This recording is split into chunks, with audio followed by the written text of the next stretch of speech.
परम सच्चिदानंद घन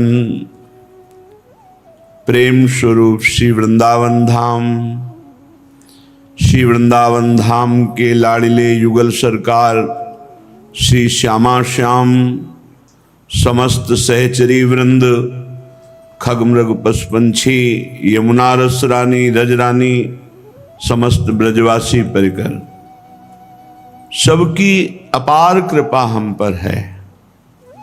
बस हमें जरूरत है इस कृपा का सदुपयोग करने की।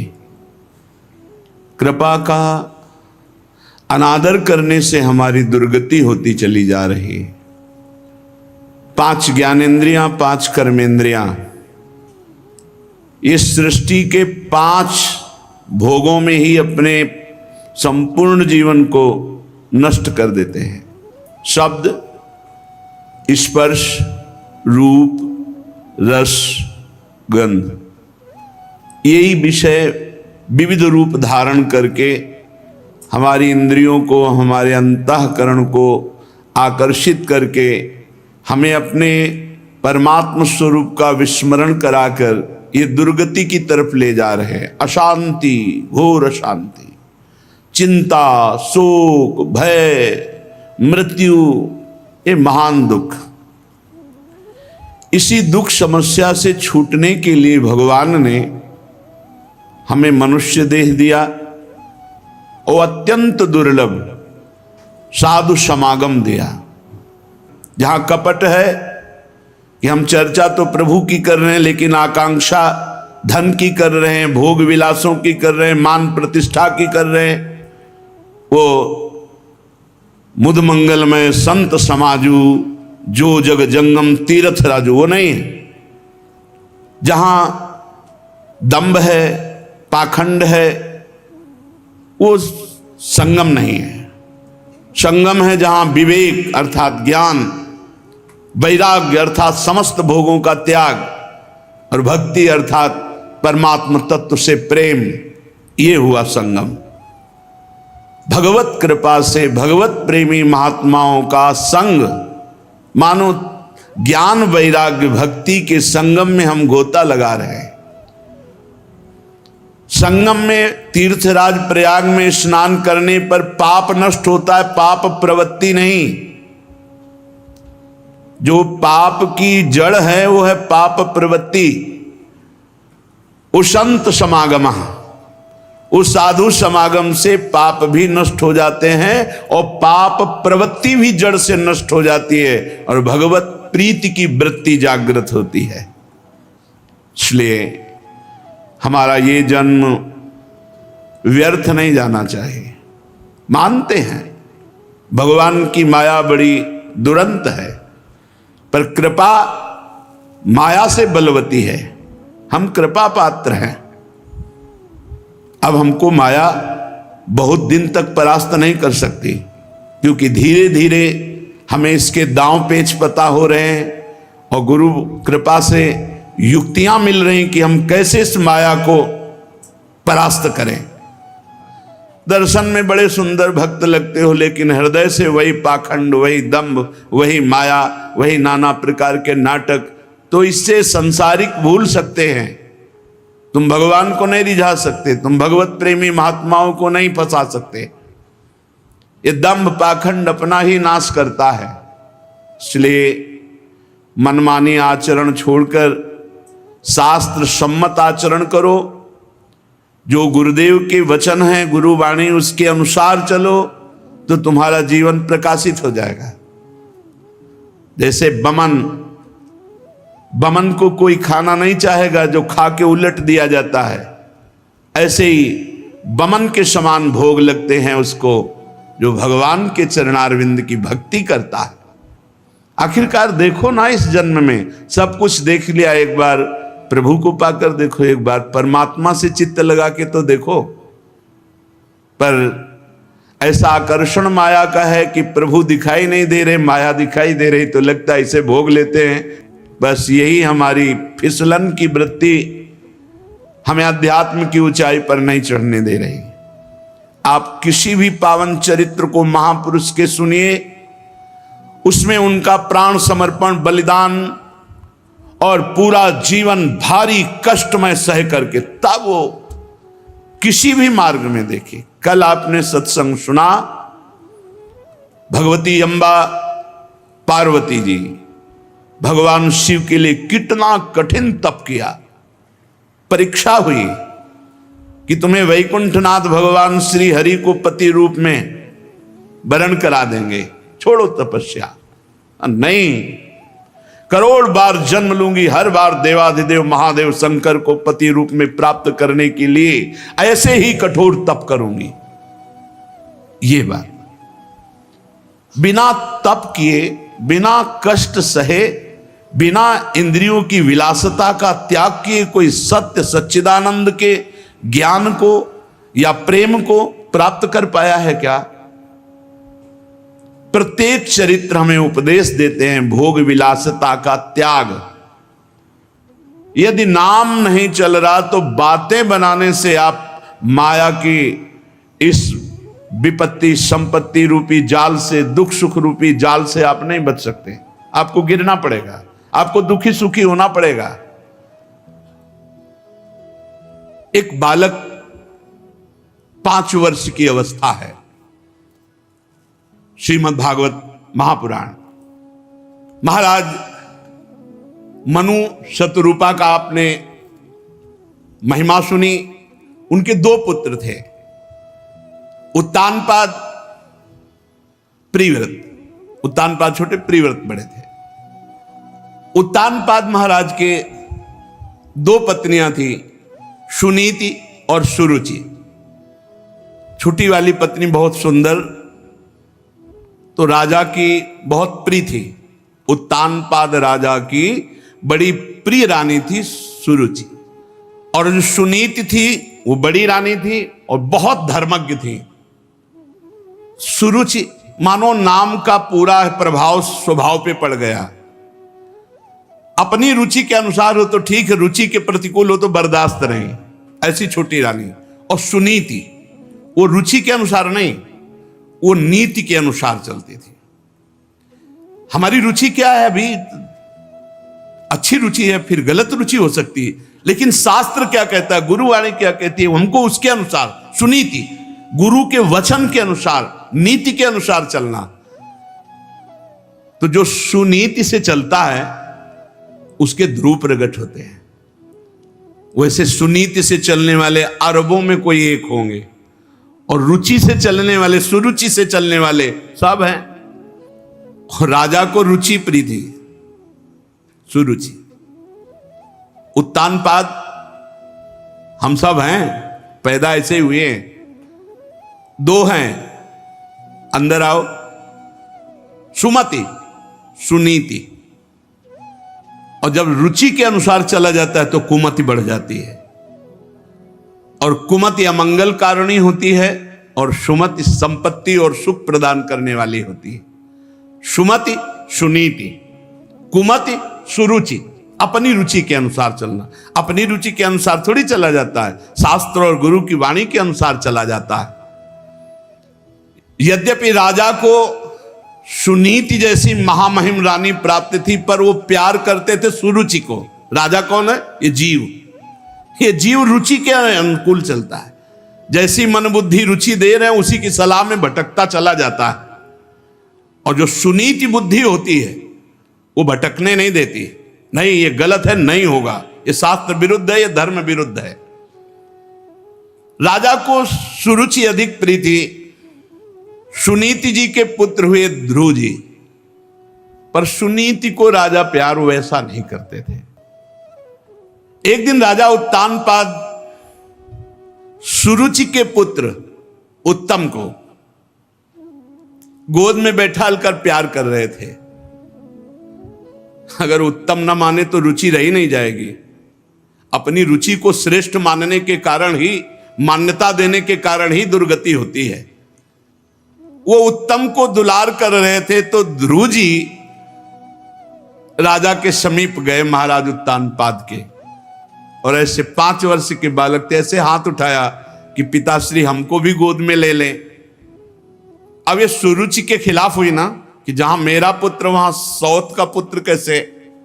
घमंड में भरी हुई सुरुचि ने देखा कि ये प्रयत्न कर रहा है पिता की गोद में बैठने के लिए, डाह भरे शब्दों से हाथ पकड़ा, इसे झिटिक दे, तू इस सिंहासन पर बैठने का अधिकारी है। हाँ माना तुम महाराज का बेटा है तो क्या हुआ, लेकिन मेरी कोख से तो नहीं पैदा हुआ ना, सौत की कोख से पैदा हुआ है।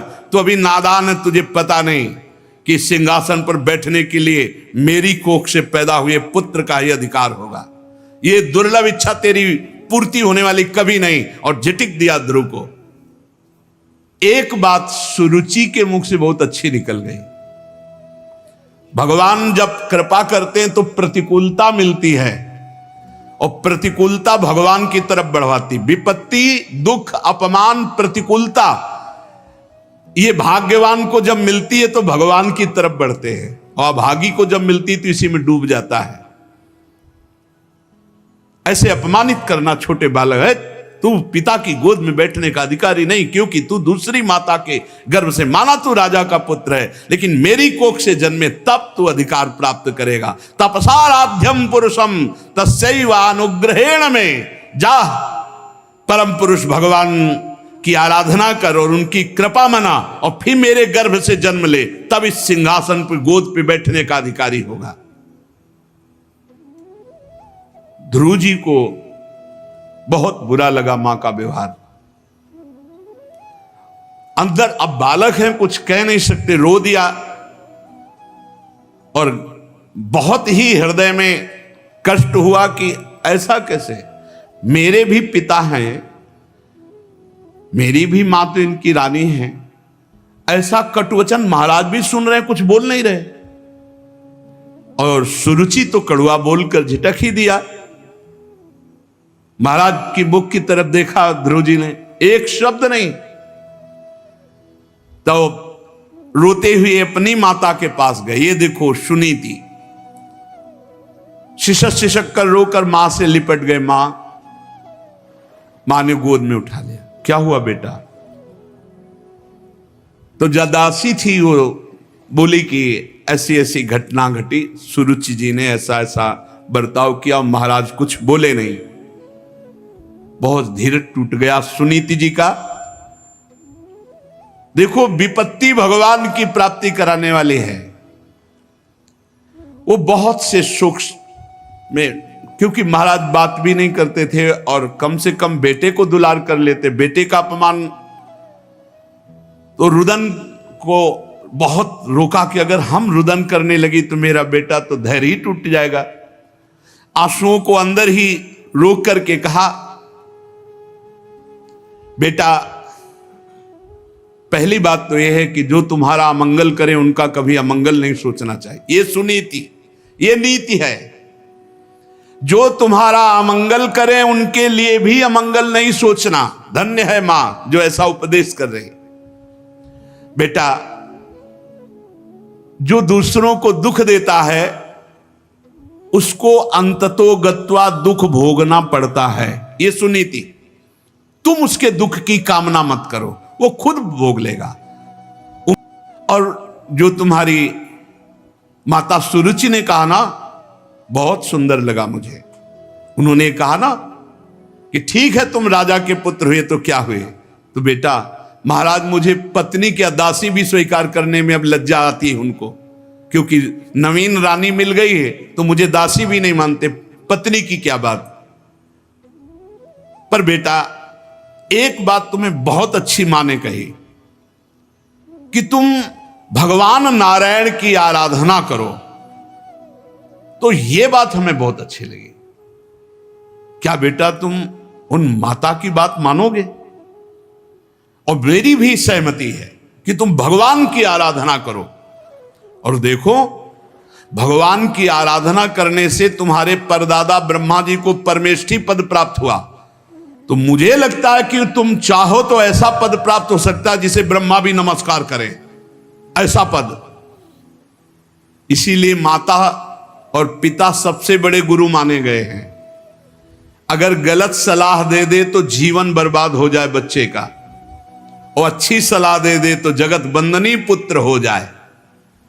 गांव में एक सुल्ताना डाकू की नौटंकी देखी थी जब स्कूल में पढ़ते थे। तो उसमें जब उसको पकड़ करके आखिरी में फांसी की सजा दी गई तो उससे पूछा गया कि तुम्हारी अंतिम कोई इच्छा है, तो उन्होंने कहा मेरी मां को मुझे मिला दो। तो अंतिम इच्छा पूर्ति करने के लिए मां को मिलाया गया तो मानो गले लग रहा हो ऐसा दिखाई दिया और नाक काट ली अपने दांत से अपनी मां की।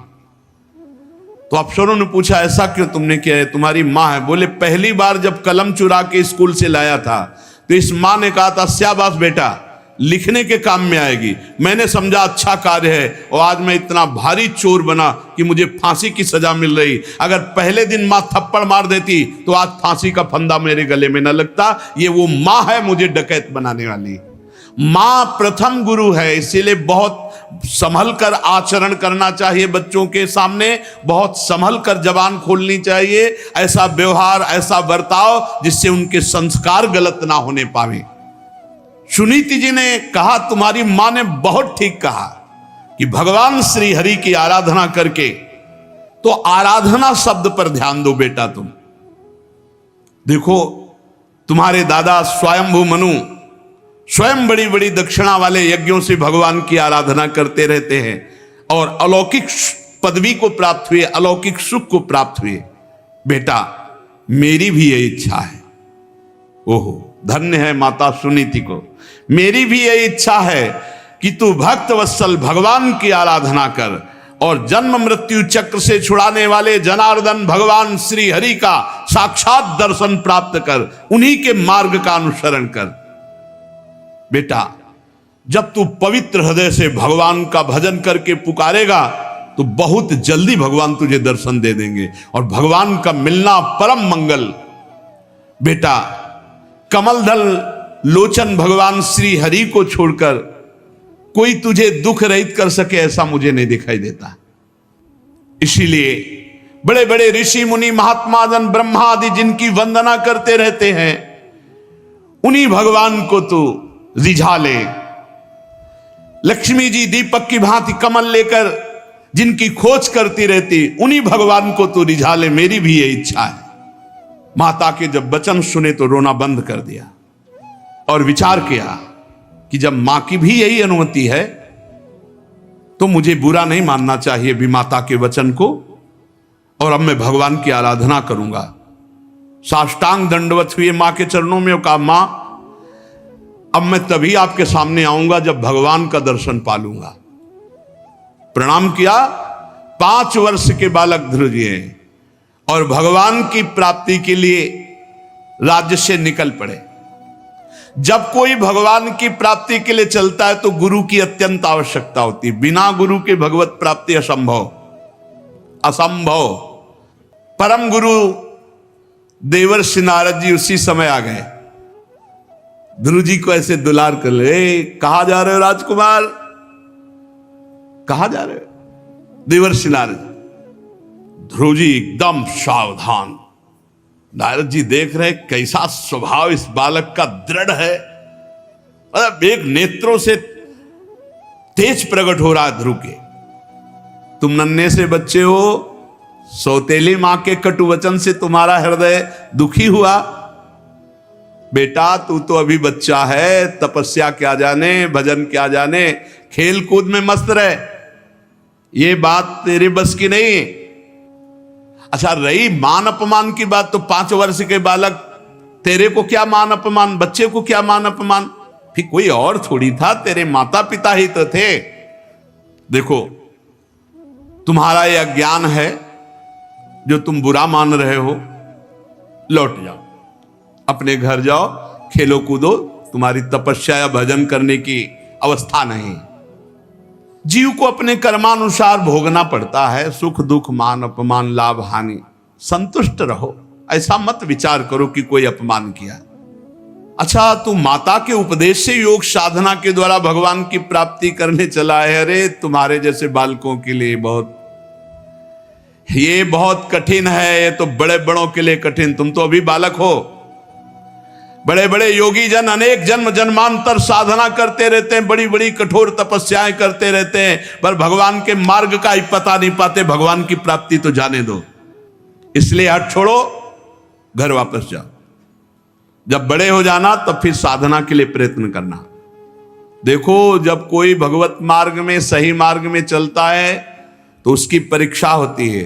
प्रलोभन और भय, ये दो परीक्षाएं होती हैं। भय दिखाया जा रहा है देवर्षि नारद जी ने। दुखी नहीं होना चाहिए, वापस लौटो, जाओ, खेलो कूदो, आनंद लो। ध्रुव जी ने कहा पहले तो हमारा प्रणाम स्वीकार करें, और दूसरी बात यह है कि आपको ये पता होना चाहिए कि मैं कौन हूं। मैं क्षत्रिय स्वभाव का राजकुमार हूं, मेरे में विनय का अभाव है। एक बार जो ठान लिया उसे कोई तोड़ नहीं सकता, ये बात पकड़ो। उपासक की जिद ऐसी होनी चाहिए कि अब अगर हम भगवान के मार्ग में चल दिए तो गर्दन कटा सकते हैं, प्राण हमारे चले जाए, लेकिन कुमार्ग में नहीं चल सकते, मनोरंजन नहीं कर सकते। देखो, देवर्षि नारद जी समझाए उत्तर क्या दे रहे ध्रुव जी। सुरुचि माता ने कटुवचन रूपी बाणों से मेरे हृदय को विदीर्ण कर लिया। हे देवऋषि, आपके उपदेश वहां तक नहीं पहुंच पा रहे। ब्राह्मण, मैं आपके सामने नियम लेता हूं, मैं उस पद पर अधिकार करूंगा जो मेरे बाप बाबा को भी नहीं प्राप्त हुआ। बाप उत्तानपाद, बाबा स्वयंभू मनु, परमेष्ठी पद भी जिसे नमस्कार करता है वो ध्रुपद है, आज भी विराजमान है। मैं त्रिलोकी में सर्वश्रेष्ठ पद पर, क्या निष्ठा है, क्या निष्ठा है।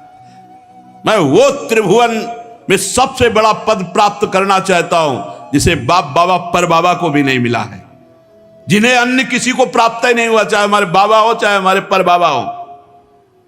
अगर आप कृपा करना चाहते हैं तो मुझे उपाय बता दीजिए, बस वापस जाने की तो बात आप बंद कर दीजिए। आप सर्वज्ञ हैं, मुझे वो उपाय बताइए जिससे वो पद प्राप्त होगा।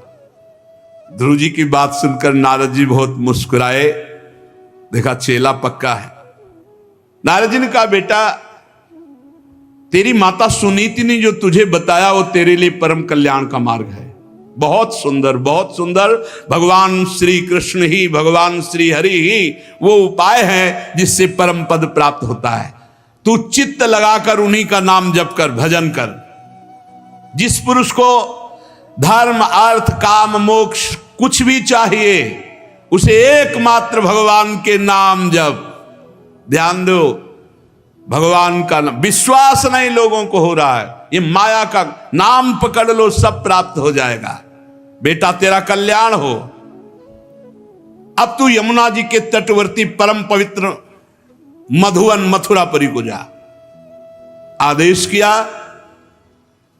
यहां देखो, मधुवन से भी श्रेष्ठ वृंदावन, माथुरपुर में, माथुर मंडल में सबसे श्रेष्ठ ब्रज 84 कोस, उसमें भी गोष्ठ वृंदावन, गोपी वृंदावन, फिर नवनिवृत्त निकुंज वृंदावन। श्री हरि का नित्य निवास मथुरा में है, इसलिए तू मधुवन को जा।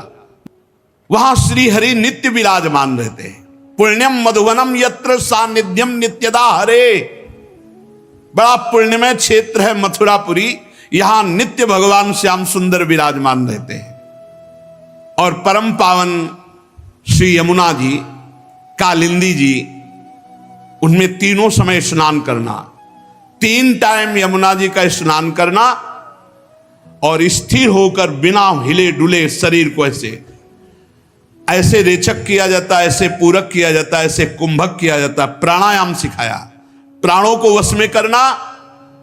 भूख प्यास पर विजय प्राणों को वश में करने से हो जाती है।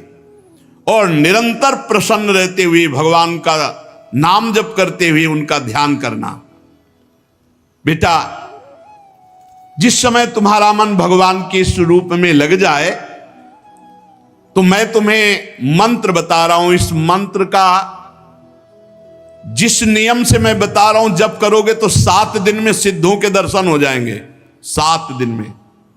जपयश्च परमो गुहा श्रूयताम में नृपात्मजो यम सप्तरात्रम प्रपठन पुमान पश्यति खेचरान।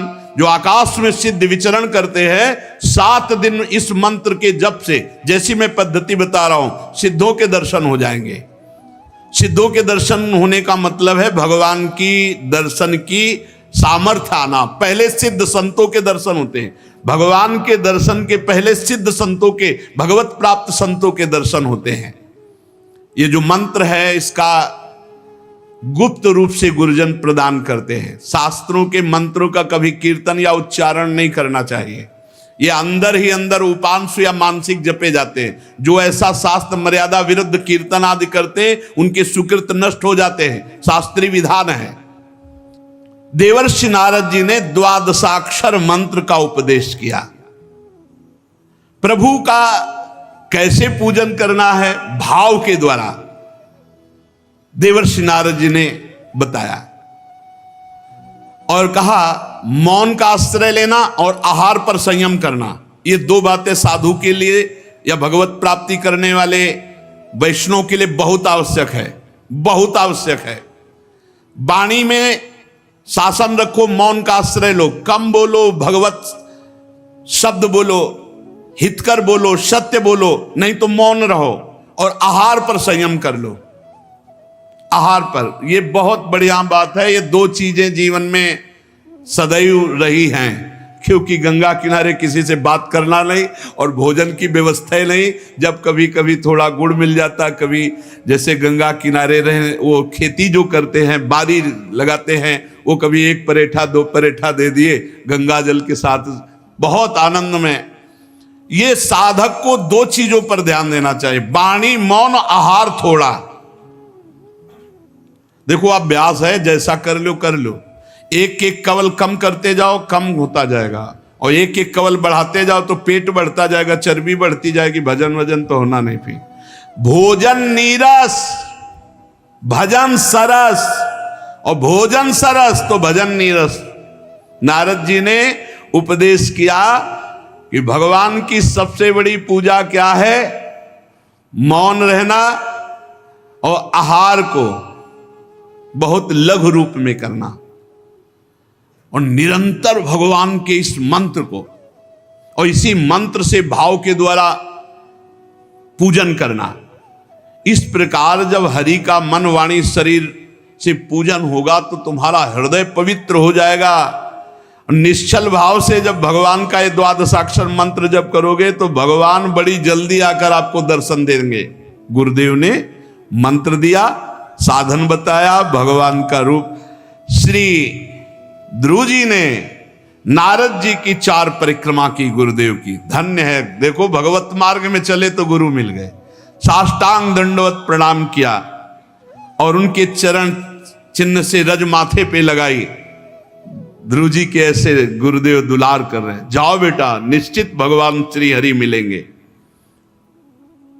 नारद जी को उपदेश पाकर ध्रुव जी ने प्रणाम करके रज लेकर के उनका आशीर्वाद लेकर मथुरापुरी की यात्रा की, मधुबन की। नारद जी महाराज उत्तानपाद के महल में पहुंचे, उन्होंने बड़ी पूजा की आराम से। नारद जी ने कहा तुम्हारा मुख सूख रहा है, किस विचार में पड़े हो, क्या कमी आ गई जो तुम्हारा मुख सूख रहा है। महाराज उत्तानपाद, तो राजा ने कहा महाराज अब मुझे बड़ा पश्चाताप हो रहा, मैं निर्दयी हूं। हाय 5 वर्ष का नन्हा सा मेरा बच्चा मेरी गोद में बैठना चाह रहा था, मैंने कुछ नहीं बोला और इसने बहुत कटु वचन बोलकर निकाल दिया। हाय हाय, कहीं ऐसा ना हो कि जंगल में कोई भेड़िया खा जाए, कोई राक्षस। ऐसा बालक मेरी गोद में प्रेमवश चढ़ना चाहता था, मैंने बिल्कुल आदर नहीं किया महाराज, मैं बहुत दुखी हूं। नारद जी ने कहा तुम उसके लिए चिंता मत करो, कोई साधारण बालक नहीं है, उसके रक्षक स्वयं भगवान श्री हरि हैं। कोई भेड़िया और राक्षस उसे देख भी नहीं सकता। तुम उस बालक के प्रभाव को नहीं जानते हो, उस बालक का प्रभाव त्रिभुवन में फैलने वाला है। वो बालक बड़ा समर्थ है, जिसे बड़े बड़े लोकपाल नहीं कर सकते, उस काम को बालक पूरा करके शीघ्र तुम्हारे पास आएगा और तुम्हारा यश बढ़ेगा, क्योंकि तुम उसके पिता हो। देवर्षि नारद की बात सुनकर कुछ तो संतोष हुआ उत्तानपादकों पर। ध्रुव की चिंता में वो ध्रुव जी मधुवन मथुरापुरी आए और जैसा गुरु जी ने कहा था त्रिकाल स्नान यमुना जी का, और उसी रात से उपवास शुरू कर दिया। एकाग्रचित होकर बस वही द्वादशाक्षर मंत्र जो गुरुदेव ने दिया। 3-3 रात्रि के अंतर में शरीर निर्वाह के लिए एक कैथा का एक पेड़ होता है, इतना बड़ा फल होता है, ऊपर बड़ा कठोर होता है और खटमिठा सा अंदर इतना गूदा होता है। बस एक गूदा, एक फल का गूदा 3 दिन 3 रात व्यतीत होने पर, फिर इसके बाद 3 दिन 3 रात व्यतीत होने पर एक बेर इतना बड़ा फल होता है। वो ऊपर से उसमें कुछ होता है, अंदर केवल गुठली होती है, गुठली हटी हो थोड़ा सा इतना होता है। इसके बाद 1 महीना व्यतीत किया ऐसे, 3 दिन में एक कैथा, 3 दिन में एक बेर, ऐसे। दूसरे महीने में बेर और कैथा भी छोड़ दिया। 6-6 दिन में सूखे पत्ते जो पेड़ के नीचे गिरते उनको चबा लेते और रात दिन द्वादशाक्षर मंत्र का जप। तीसरे महीने पर 9-9 दिन पर केवल 1 अंजुली जल पी लेते, पत्ते भी खाना छोड़ दिया।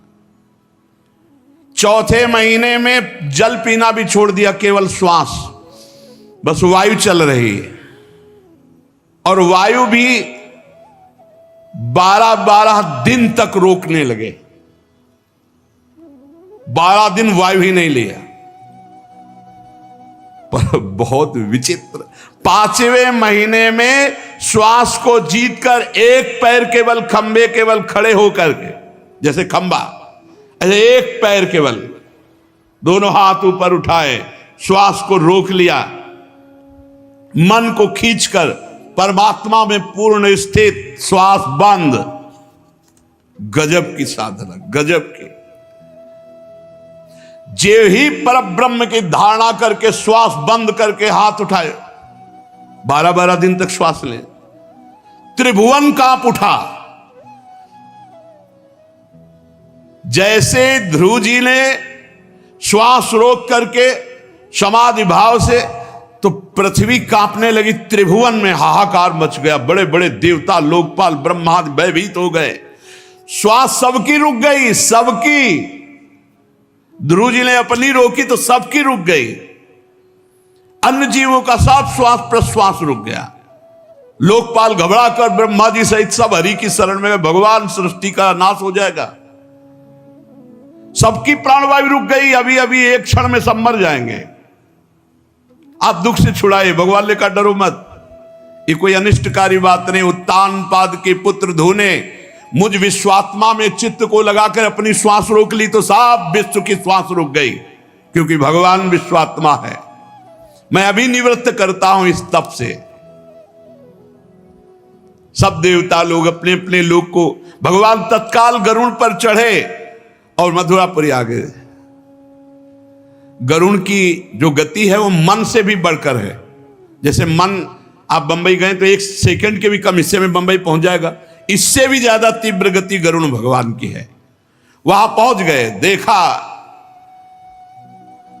बिजली की तरह कांति है ध्रुव की, चमकते हुए, अब परम पवित्र, दे दीप्यमान। इधर ध्रुव जी जो ध्यान कर रहे थे भगवान का, वो अंतर ध्यान हो गया, घबरा गए। जे भी नेत्र खोला तो जो अंदर ध्यान कर रहे थे बाहर भगवान विराजमान। ओ, सामने खड़ा प्रभु को देखकर प्रेम अधीर हो गए। 6वें महीने में भगवत साक्षात्कार। ध्रुव जी ने सामने देखा, जो अपने ध्यान का विषय प्रभु थे, वो सामने गरुड़ ध्वज भगवान गरुड़ पर विराजमान है। साष्टांग दंडवत भगवान के सामने ध्रुव जी प्रेम अधीर होकर लौट गए। भगवान कूद पड़े गरुड़ जी से, जैसे मां अपने बालक का ऐसे ध्रुव जी को उठाकर भुजाओं से कस ले, मानो मां बरस रही है, जैसे मुख से चूमना, नेत्रों से करुणा बरसाना, हृदय। ऐसा थोड़ी होता है कि भगवान कोई ध्यान में मिल गए तो हम होते हैं भगवत साक्षात। भगवान ऐसे मिलते जैसे आप बैठे हो, बस लगन, तीव्रता, चाह, कहो सो कहां जा प्रभु ना, यूं यहीं बैठे देख रहे हैं। बहुत देर तक ध्रुव जी प्रेम मगन, भगवान भी प्रेम मगन। अब ध्रुव जी कुछ बोलना चाहते हैं, भगवान की स्तुति करना चाहते हैं, पर बालक है 5 वर्ष के। हाथ जोड़ते, कुछ बोलने की पर क्या भगवान के सामने बोले, हिम्मत भी नहीं पड़ रही और कुछ आता भी नहीं कि भगवान की कैसे स्तुति करे। भगवान ने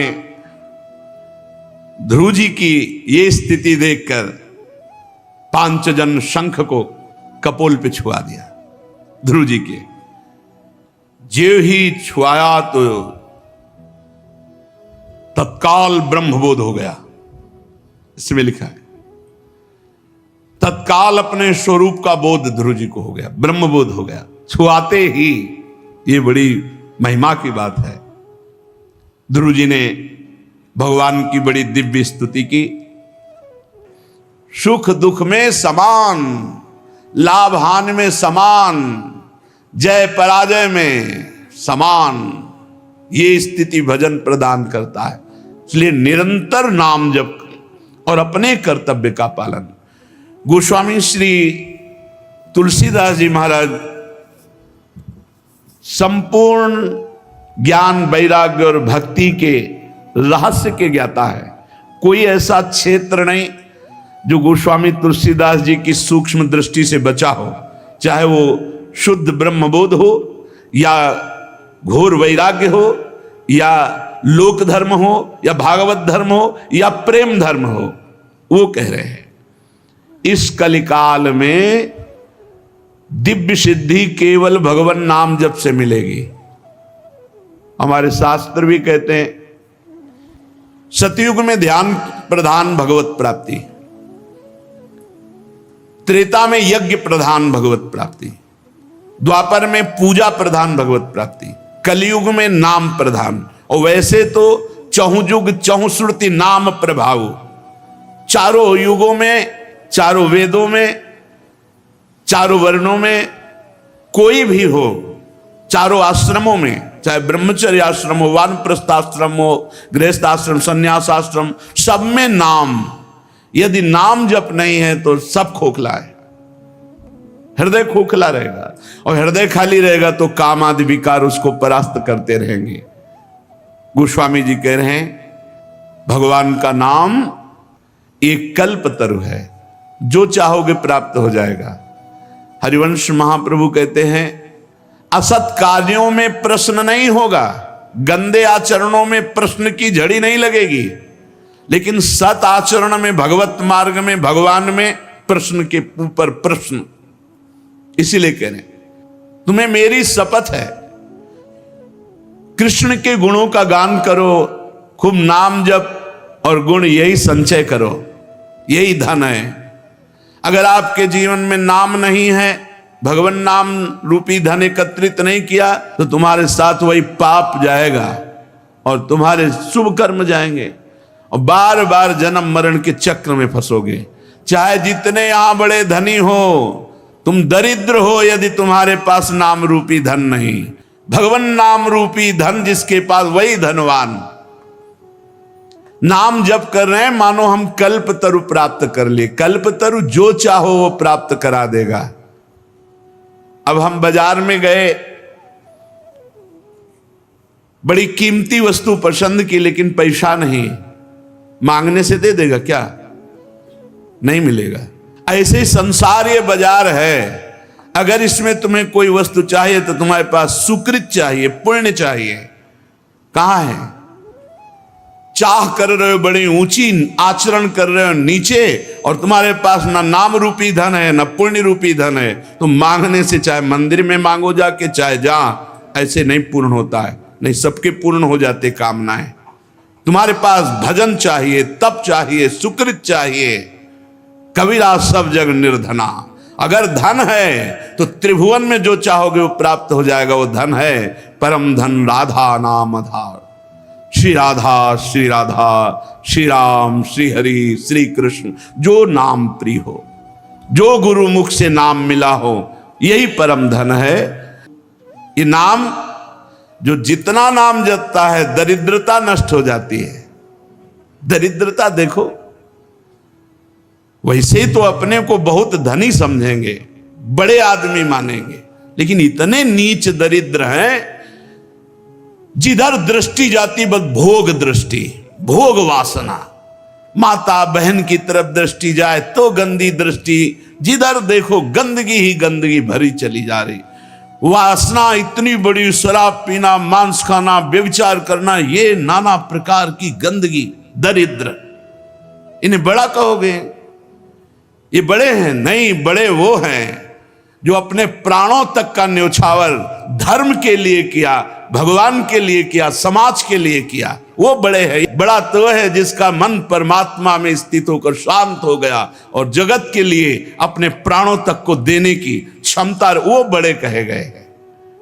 दरिद्रता क्या है? प्रकृति के भोग से सुख लेने की इच्छा का नाम दरिद्रता है, और सुख की चाह एकमात्र परमात्मा में, और सबको सुख देने का भाव, ये उदारता है, ये धनीपना है। दरिद्रता का मतलब ये नहीं कि रुपया नहीं है, उसके पास मकान नहीं है, खाने को नहीं तो दरिद्र है। नहीं, अगर वो नाम जापक है, भगवान में चित्त जोड़े, तो उससे बड़ा देवराज इंद्र भी नहीं है।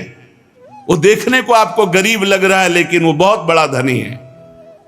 जो वासनाओं के गुलाम हैं, इंद्रियों के गुलाम हैं, मन के गुलाम हैं, वो दरिद्र हैं। भोगों में जिनकी वृत्तियां भटक रही हैं, ये कैसे मिटेगा? नाम। विश्वास कर लो, हृदय की बात कहता हूं, सब संतों की बात कहता हूं, सब सदग्रंथों की बात कहता हूं। जिसके जीवन में नाम है वही महान बनता चला जाएगा, और कुछ नहीं। आप दान पुण्य जीवन भर कर ले, एक अपराध वैष्णव अपराध बन जाए, क्षण में सब नष्ट कर देगा। कि ये सुकृत बहु जन्म के छिन में डायरेक्ट होए। नाम अविनाशी है। अपराध हो जाएगा तो नाम रुक जाएगा, नष्ट नहीं होगा, और जब शुरू होगा तो जहां से जिस संख्या से रुका है वहीं से शुरू होगा। नाम दुर्भिक्ष, कभी भी कहीं भी किसी को भी ये दुर्भिक्ष नहीं बख्शता। क्या? असंतोष। ये बहुत बड़ी दुर्भिक्षता है। जब तक संतोष रूपी धन नहीं आता तब तक कामनाओं का नाश नहीं होता, और जब तक कामनाएं नष्ट नहीं होती तब तक विश्राम नहीं मिलता। सुख स्वप्न में भी नहीं मिलेगा जिसकी कामना पे कामना बढ़ती चली जा रही। तो दुर्भिक्ष क्या है? भोगों में असंतोष। ये कैसे मिटता है? बोले ये भी नाम जप से ही मिटता है। दलनिहार दारिद्र और दुकाल, वैसे लौकिक में दुकाल कहते हैं वर्षा न होना, अन्न न मिलना, सुविधा न मिलना, बहुत तरह की परेशानियां। ये कोई दुकाल नहीं। सबसे बड़ा दुकाल है असंतोष। असंतोष हमारे हृदय में है तो त्रिभुवनपति इंद्र बन जाए। देख लो ना, त्रिभुवनपति इंद्र अप्सराओं का स्वामी होकर के भी गौतम ऋषि आश्रम जाता है और वहां गंदा आचरण करने की रचना रचता है ना दुर्भिक्ष। देवराज इंद्र के अंदर भी दुर्भिक्ष है। अप्सराओं का, ऐसी अप्सराएं जो भूतल में उतर जाए तो ऋषि मुनियों के मन में क्षोभ पैदा कर दे, उनका स्वामी होकर एक महात्मा की कुटी में जाता है और वहां गंदा आचरण का षड्यंत्र रचता है। ये दुर्भिक्ष बिना भजन के नहीं मिटता। वो महान है जो नाम जप करता है, उसका हृदय इतना संतोष रूपी धन से भरा रहता है कि कुछ चाह ही नहीं रहती। जो कामनाओं का त्यागी भगवान के भजन में मगन है, धन्याति धन्य है उसका जीवन। वो पूरे त्रिभुवन को पावन करने की सामर्थ्य रखता है। जब आनंद समुद्र भगवान के नाम का जप करते हुए मन भगवान के चरणों में है, तब समस्त दुख मिट गए। गोस्वामी तुलसीदास जी महाराज कह रहे, बहुत जन्म, बहुत कर्म, बहुत सब हुआ साधन, लेकिन आज जो मुझे विश्राम मिला, जैसे काकभूषुंडी जी कह रहे, बड़े बड़े महापुरुष कह रहे, जन्म जन्म की दौड़ भाग मिट गई, जीव परमात्मा प्राप्त हो गया, ये परम विश्राम। अब कोई चाह, कोई कामना, कोई, ये अद्भुत स्थिति इसी जन्म में प्राप्त होगी। सुअर कुत्ता बन के नहीं होगी, मनुष्य जन्म में होगी। इसलिए समस्त दुखों को मिटाने के लिए एकमात्र भगवान का नाम। और दोष, काम, क्रोध, लोभ, मोह, मद, मत्सर, ये 6 विकार ऐसे हैं कि भगवान और भगवान के ईश्वर कोटि के जो महापुरुष हैं उनको छोड़कर सृष्टि में कोई भी जीव ऐसा नहीं जो इनका गुलाम ना हो। काम, क्रोध, लोभ, मोह, मद, मत्सर। और भगवान का साक्षात्कार जब होता है, जो इन 6 विकारों को जीत लेते हैं, जो निष्पाप हैं, जो निष्काम हैं, उनको भगवत साक्षात्कार होता है। भगवान उसके हृदय में प्रकाशित हो जाते हैं। ये स्थिति कैसे आएगी? बोले नाम जप से। समस्त दोषों का नाश, खूब नाम जप करो, निरंतर अंतर ना पड़ने पावे, नष्ट हो जाएंगे। ये अज्ञान की जो तपन है, जलन है, ये घोर अशांति में जीव भ्रमण कर रहा है। बाहर से देखने में लगेगा क्या बढ़िया गाड़ी से उतर रहा, क्या बढ़िया कपड़ा, और जब एकांत में बात करो तो आंसुओं से बात होती। वो आंसू भगवत प्रेम के नहीं होते, वो अज्ञान जनित अशांति के होते हैं। ये अज्ञान जनित अशांति उसी के हृदय से नष्ट होती जिसके हृदय में मधुर मधुर नाम चलता है। नाम, जो विधान हमारे भाग्य में लिख गया है, वाम माने प्रतिकूल, उसको भी अनुकूल बना देगा यदि नाम जप करोगे। विधाता का मन अनुकूल कर देगा, तुम्हारा मन अनुकूल कर देगा, भाग्य की रेखा को अनुकूल कर देगा यदि नाम जप करोगे। यही तो करना है। लेकिन भगवान के नाम में विश्वास नहीं लोगों को जंतुर में विश्वास है। क्योंकि नाम जप करोगे तो मन जलाएगा ना, पाप नष्ट होंगे ना। तो लोग सोचते हैं पैसे के दम से हम अपनी भाग्य रेखा, अपने प्रारब्ध मिटा देंगे। त्रिभुवन में कोई ऐसा पैदा नहीं हुआ। जो निरंतर नाम जपने का अभ्यास करते हैं, तो प्रतिकूल विधान करने वाले विधाता अनुकूल हो जाते हैं। सबकी शिकायत रहती, मेरा मन ऐसा, मेरा मन वैसा। अरे विधाता के मन को पलट दे, तुम्हारे मन की क्या बात। नाम जप के देखो। बोले नाम जप करते हैं, मन नहीं लगता, बड़ी गंदगी मन में आती है। तो वही गंदगी तो मन से निकल रही, आ नहीं रही। और मन लगे ना लगे, तुम्हारे को आग छुआ दिया जाए भूल से, जबरदस्ती से, क्या आप जलोगे नहीं? मन लगे ना लगे, आग तो दाहिका शक्ति वो जला देगी। तुम भोजन पा रहे हो, मन लगे ना लगे पेट भर जाएगा ना। ऐसे ही मन लगे ना लगे भजन करो, तुम्हें भगवान की प्राप्ति हो जाएगी। मन लग जाएगा। देखो कह रहे, जो नाम जप करता है उसकी भाग्य रेखा भी मिट जाती। कल एक उपासक ने प्रश्न किया था बाहर से पधारे हुए कि हमने सुना है कि कच्चे पाप नष्ट हो जाते हैं, लेकिन पक्के पाप जो होते हैं वो भोगने पड़ते हैं, क्योंकि बड़े बड़े महापुरुषों के भी शरीर में रोग देखा जाता है। भोगना पड़ता है ये अज्ञानी जीवों को, नाम जापक और भगवदानंद में स्थित को नहीं। कैसे? देखा तो गया उनके शरीरों में। तो शरीर का मतलब है कपड़ा। कपड़े में दाग लग जाए या कपड़ा फट जाए तो हमको क्या परेशानी? ये अज्ञानी जीव को भोगना पड़ता है, ज्ञानी को नहीं। वो बहुत ऊंचाई पर रहता है जहां शरीर के दुख सुखों का स्पर्श भी नहीं है, दुख सुख का स्पर्श ही नहीं है। बहुत समझने का विषय है। जब तक शरीर राग है तब तक भोगना है, और जब शरीर राग खत्म तो भोगना कहां। आप देखो, एक औषधि का प्रभाव कि किसी अंग में उस औषधि का प्रभाव किया जाए, तो उस अंग को काटा जाए तो आंख खुली होने पर, चेतना होने पर भी हमें कष्ट नहीं होता। आपने महामहिम परम पूज्य श्री गुरु अर्जुन देव जी का जब चरित्र सुना था, तपते हुए जी बिल्कुल आग में लोहे के तवे पे बैठा ला विधर्मियों ने, ऊपर से तप्त बालू डाल रहे हैं, और मुख से क्या निकल रहा है उनके? वाहे गुरु, वाहे गुरु, वाहे गुरु, तेरा किया मीठा लागे। ये कहां स्थिति है? जरा एक चिंगारी छुआ के देखो, फिर क्या याद आता है? प्रभु याद आते हैं या शरीर याद आता है? फफोले पड़ रहे हैं, यहां तक कि खौलते हुए तेल में डाल दिया। क्या अपराध किया था? केवल प्रभु के नाम में, अपने धर्म में अडिग हैं, बस यही तो बात है ना। क्या अपराध था? वो धर्म विरुद्ध आचरण करने वाले उनको जबरदस्ती धर्म विरुद्ध चलाना चाहते थे। अपने प्राणों की बलि दे दी, लेकिन आह नहीं बोला। वही मुस्कुराहट, वही जिह्वा से वाहे गुरु वाहे गुरु। किसी भी धर्म में आप देख लीजिए, ठाकुर हरिदास जी को 22 बाजारों में मार कोड़े, खाल खींच ली गई, लेकिन हरि बोल दूसरा शब्द नहीं निकला। प्रहलाद जी को कितना भयानक कष्ट दिया गया, एक भी शब्द आह नहीं निकला। ये क्या है?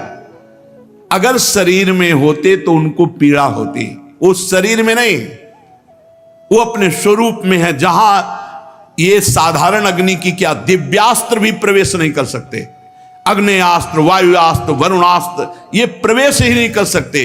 वो हमारा स्वरूप है। हम अपने स्वरूप को भूलकर इस मलिन देह में आसक्त हो गए। इस अज्ञान रूपी जलन की शांति नाम जप से होगी। बहुत बहुत समझने का विषय है। अगर नाम जप नहीं तो सब शून्य है, आप इतना समझ लो। तुम्हारा तप, तुम्हारा तीर्थ स्नान, तुम्हारा दान पुण्य सब शून्य है। और नाम है तो एक अंक लिख गया, एक। अब एक के बाद शून्य, तो हर शून्य का महत्व हो गया और 10 गुना बढ़ता चला जाएगा। गोस्वामी जी कह रहे हैं, जिनको सीधे राम राम उच्चारण करना नहीं आता था, मरा मरा रट करके वो ब्रह्म ऋषि पदवी को प्राप्त हो गए। भगवान शिव इसका महात्मा जानते हैं नाम का। नाम के प्रताप से काशी में मरने वाले हर जीव को मोक्ष पदवी, भगवत प्राप्ति कराते हैं। नाम के बल से गले में समुद्र मंथन से निकला हुआ हलाहल विष आज भी भगवान शिव रोके हुए।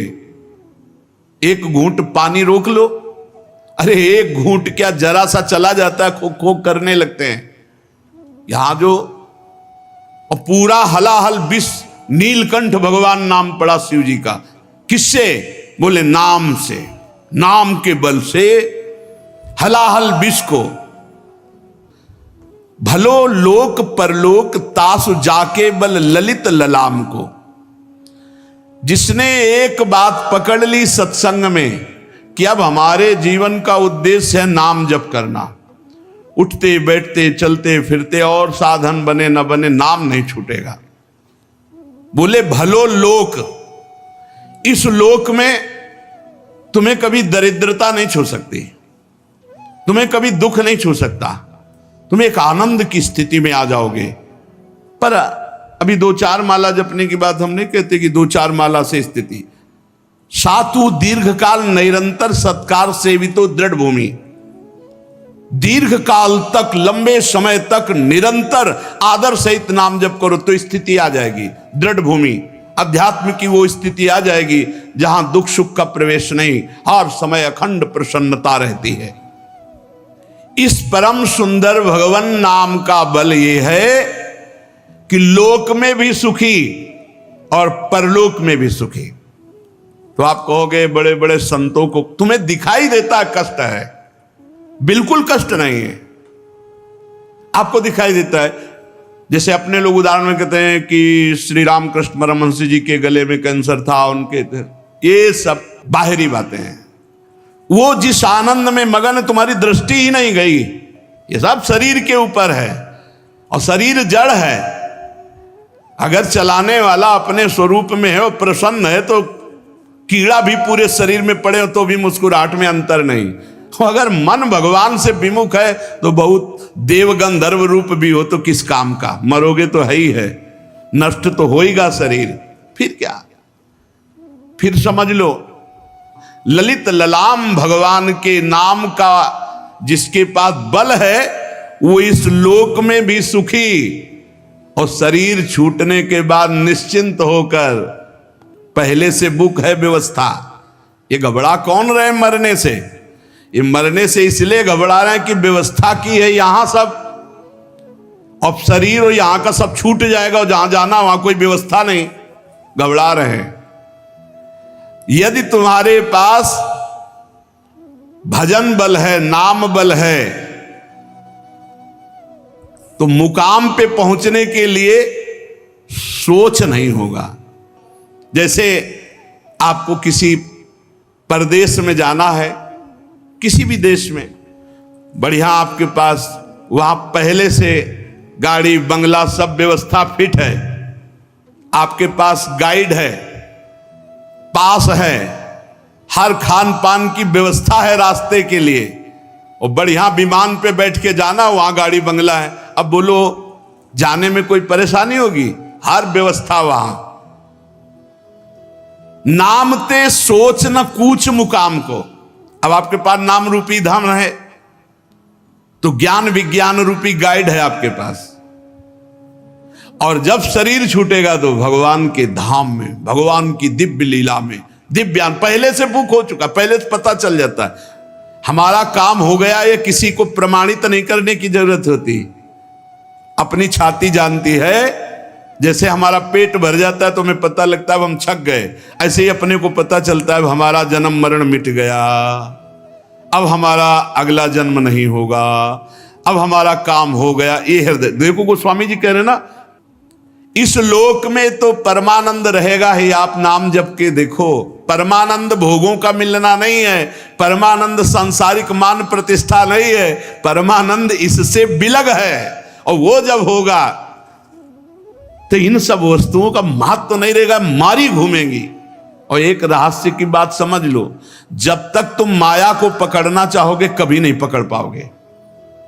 आज तक किसी की पकड़ में नहीं आई, और भगवान को पकड़ना चाहो तो माया तुम्हारे पीछे पड़ जाएगी, माया विघ्न रूप में पीछे पड़ जाएगी। जिसे आराधना करके माया पकड़ने के लिए लोग भाग रहे हैं, वो कभी पकड़ में नहीं आएगी। और जो भगवान की तरफ चले तो माया पीछे विघ्न बन करके लग जाती कि मुझे स्वीकार कर लो। बड़ा तरस लगता है। नाम जप नहीं करेंगे घर में बैठ के, अच्छे आचरण का विचार नहीं करेंगे, वो सोचते हैं पैसे के बल से हम कहीं जाके दे देंगे किसी झाड़ फूंक, किसी महात्मा, किसी साधु को, और वो हमें आशीर्वाद दे देगा, हम भोगें विषय और वो हमें आशीर्वाद दे देगा, हम सुखी हो जाएंगे। त्रिभुवन में नहीं, त्रिभुवन में नहीं, सब नौटंकी नाटक हम आपको कह रहे हैं, सब हमारे शास्त्र के अनुसार हम कह रहे। ऐसे ऐसे बड़े सिद्ध महापुरुष हुए कि ऐसे जो चाहे पूरी सृष्टि से मिटा दे रोग, लेकिन उन्हीं के शरीर में उन्होंने नहीं मिटाया, उसको भोगा। भगवान का भजन करने वाले जानते हैं कि ब्रह्मास्त्र का प्रयोग मच्छर मारने के लिए नहीं होता है, ये भगवान नाम भगवत प्राप्ति के लिए होता है। ये भ्रम तो छोड़ दो कि तुम भजन किए बिना सुखी हो जाओगे, किसी के आशीर्वाद की जरूरत नहीं। यदि नाम जप करोगे तो सब आशीर्वाद आपके ऊपर वर्षा की तरह आ जाएंगे, और नाम जप नहीं करोगे तो चाहे तुम जितने अरबों रुपए लगा दो, तुम्हें दुर्गति भोगनी पड़ेगी, कष्ट भोगना पड़ेगा। तुम सत्य, तो सत्य आशीर्वाद तुम्हारे पीछे हर समय। सत्य की खोज करनी नहीं है, सत्य है उसे स्वीकार करना है, और सत्य की खोज कर रहे हैं और झूठे को स्वीकार कर रहे हैं। उल्टा, झूठे को स्वीकार कर रहे हैं, सत्य की खोज कर रहे हैं, और सत्य को स्वीकार करना है, झूठे को छोड़ देना है। कैसे प्राप्त होगा? और आज तक जिसे भगवत प्राप्ति हुई दैन्य को हुई है, भगवत भजन करने से हुई है। इसलिए इस लोक और परलोक में परम सुख की प्राप्ति सच्ची तुमसे कहते हैं। मान लो, हमारी प्रार्थना मान लो, हम कहते हैं 25 पैसे मत खर्चा करो, बस जिभ्या से राम राम हरि हरि कृष्ण कृष्ण राधा राधा राधा, 1 पैसा मत खर्चा करो। क्या होगा? राग खत्म हो जाएगा, संसार से राग। आप आनंद स्वरूप हैं प्यारे। मृत्यु के भय से बचने के लिए एकमात्र उपाय भगवान का आश्रय। आ रही मृत्यु, आ रही, रोज हमारी शाम सुबह रोज हमारी आयु नष्ट होती चली जा रही है। आप क्या समझते हो? आप बड़े हो रहे हो? आप बड़े नहीं हो रहे हो, आप घट रहे हो। जन्म से लेकर, बोले कितने साल? बोले 40 साल। 40 गए और 40 मिनट है कि नहीं पता नहीं प्यारे। और इस 40 मिनट में हम अगर नाम जप कर ले तो हमारा काम बन जाएगा, जन्म जन्म की बिगड़ी बन जाएगी।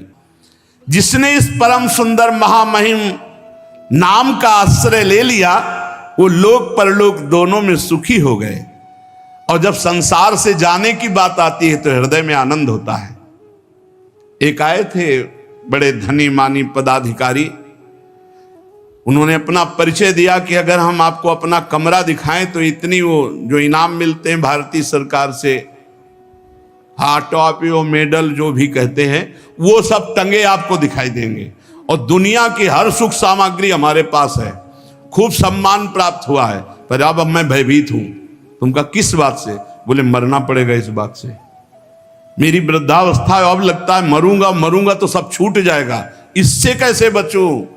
हम कहा इसी से बचने के लिए तो अध्यात्म है, भगवान का नाम है। देखो कह रहे तुलसी जग जानियत नाम ते सोच न कूच मुकाम को। जब यहां से चलने की बात आती तो हृदय आनंदित होता है। क्यों होता है? क्योंकि अपना कोई है नहीं, अपना कुछ है नहीं। जो अपने हैं उनके पास हम जा रहे हैं, जहां हमारा सब कुछ वहां हम जा रहे हैं। जैसे परदेश से घर लौटना हो तो आपको बुरा लगेगा क्या? मन उत्साहित होगा, अपने घर जा रहा हूं। वो आपने परदेश को घर मान लिया और घर को परदेश मान लिया, ये बड़ी गलती हो गई। प्रभु को पराया मान लिया और माया को अपना मान लिया। इसलिए यहां से जाने की बात सुन के अच्छे अच्छे के होश खराब हो जाते हैं, मरने की बात सुनकर अच्छे अच्छे के होश खराब हो जाते हैं। भजन करने वाला है, भजन करने वाले को जब मृत्यु का समय आता है तो बहुत आनंद पूर्वक शरीर छूटता है। जैसे हाथी के गले से माला टूटे, ऐसे भक्त का शरीर परिवर्तन होता है। पार्थिव शरीर छूटा, भाव देह मिला और भगवान के समीप पहुंच गया। इसलिए जिसके हृदय में मेरे जीवन का तो एक ही विश्वास, भगवान नाम, बस नाम से सब हो जाएगा। गोस्वामी जी कह रहे, कई बार सत्संग में कहा है कि ऐसा कोई ना समझे कि और साधनों का ज्ञान नहीं, और साधन जानते नहीं तो बस वही नाम नाम, हर प्रश्न का उत्तर नाम होगा, अंततोगत्वान उत्तर नाम ही होगा। तो आप ऐसा समझे, नैष्ठिक ब्रह्मचर्य गायत्री अनुष्ठान गुरु प्रताप से, सन्यास मार्ग के महावाक्य सन्यास, योग मार्ग प्रधान सन्यास होता है, ब्रह्मानुभूति वेदांत के मार्ग का लक्ष्य होता है इसमें, तो सब उसमें मिला होता है। हर शास्त्र ज्ञान जब बैठ करके अंततोगत्वा विश्राम मिला तो नाम, ये सबका सार आया नाम। शनकादि ब्रह्म ज्ञान संपन्न महापुरुष हैं, अंततोगत्वा हरिः शरणम हरिः शरणम हरिः शरणम। जितने भी बड़े महापुरुष हैं सबका अंततोगत्वा विश्राम नाम है, ये बात आप समझ लो।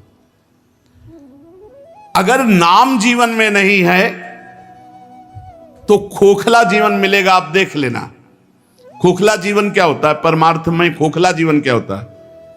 कैसे हम समझे कि हमारा जीवन खोखला हो रहा है? अंदर का चिंतन खत्म, भगवत चिंतन, आंतरिक चिंतन रहित। अगर आंतरिक चिंतन सहित है तो कोई निषेध नहीं। अगर आंतरिक चिंतन गया और बाह्य चिंतन, बस फंसा लिया माया ने, अंतिम बात कीर्ति में फंसा के गिरा लिया। बोले मानत नहीं प्रतीति अनत ऐसो ही स्वभाव मन बाम को। ये मेरा कुटिल मन कुछ ऐसा स्वभाव है इसका कि ये कहीं भी विश्वास नहीं करता, चाहे जितना अच्छे से समझाओ।